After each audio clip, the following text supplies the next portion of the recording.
అమీన్పూర్ మండలం బీరంగూడ భ్రమరాంబిక మల్లికార్జున స్వామి ఆలయం ఆదాయం 27,19,732 వచ్చినట్లు ఆలయ కమిటీ చైర్మన్ సుధాకర్ యాదవ్ వెల్లడించారు. మహాశివరాత్రి సందర్భంగా ఆలయానికి వచ్చిన భక్తులు హుండీలో వేసిన డబ్బులు, టికెట్ల ద్వారా వచ్చిన డబ్బులను అందరి సమక్షంలో లెక్కించినట్లు తెలిపారు. హుండీ ద్వారా 10,34,342 రూపాయలు రాగా టికెట్ల ద్వారా 16,85,390 రూపాయలు వచ్చినట్లు తెలిపారు. గత ఏడాది కంటే ఈ ఏడాది 2 లక్షల ఆదాయం పెరిగిందన్నారు. ఈ లెక్కింపు కార్యక్రమంలో స్పెషల్ ఆఫీసర్ శ్రీనివాస్, ఆలయ ఈవో శశిధర్, కాంగ్రెస్ పార్టీ అమీన్పూర్ అధ్యక్షుడు శశిధర్ రెడ్డి, కమిటీ సభ్యులు పాల్గొన్నారు.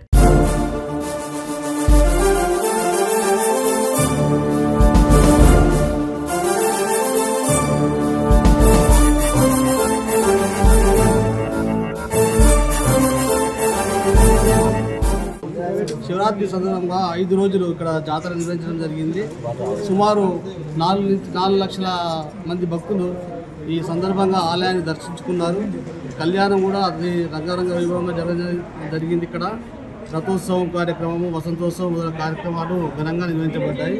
ఈ సందర్భంగా జాతర సందర్భంగా మనకు హుండీ ఆదాయం 10,34,340 రూపాయలు, టికెట్ ఇన్కమ్ 16,65,390 రూపాయలు సమకూరింది. టోటల్ ఓవరాల్గా గత సంవత్సరం కంటే ఒక 2,20,000 రూపాయల ఆదాయం అదనంగా సమకూరింది. కూడా మన దేవస్థాన అకౌంట్లో మనం జమ చేయడం జరుగుతుంది. గత 2 సంవత్సరాలు కూడా అభివృద్ధి కార్యక్రమాలు నిర్వహించడం జరుగుతుంది. ఈ యొక్క శివరాత్రి ఉత్సవాల్లో భాగంగా మన శ్రీ భ్రమరాంబిక మల్లికార్జున స్వామి దేవస్థానం బీరంగూడ గుట్ట ఈ 5 రోజులు శివరాత్రి ఉత్సవాలు నిర్వహించడం జరిగింది.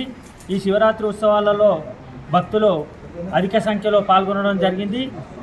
దానికి ఉదాహరణగా మనకు ఈరోజు ఉండి లెక్కించడం జరిగింది.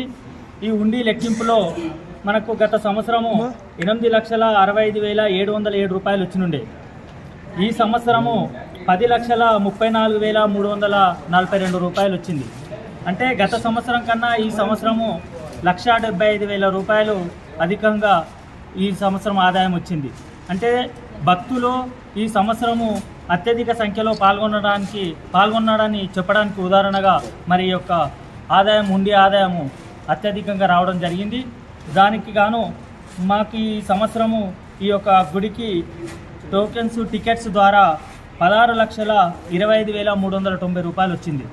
ఈ యొక్క హుండీ ఆదాయము, ఈ టికెట్స్ ఆదాయం కలిపి 27,19,732 రూపాయలు ఈ సంవత్సరము మా భ్రమరాంబిక మల్లికార్జున స్వామి దేవస్థానం ఆదాయము. మరి దేవస్థానానికి సంబంధించి మా యొక్క గవర్నమెంట్కు మేము ఈ యొక్క ఆదాయము బ్యాంకు వాళ్ళకు మేము అప్పచెప్పడం జరుగుతుంది.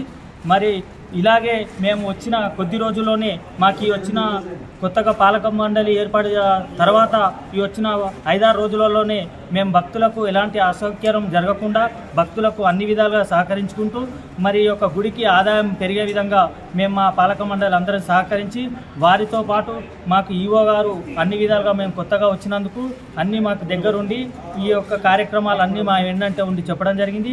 వాటికి తోడు పంతులు గారు కూడా మాకు అన్ని విధాలుగా సహకరించి మా పాలక మండలికి సహాయం అందించినందుకు మేము మా అందరి తరపున మరొకసారి మీ మీడియా మిత్రులకు అందరికీ ఈ యొక్క ఉండి ఆదాయం సంబంధించి వచ్చిన మీ అందరికీ, మీడియా వాళ్ళకి అందరికీ ప్రత్యేకంగా ధన్యవాదాలు తెలియజేస్తున్నాను.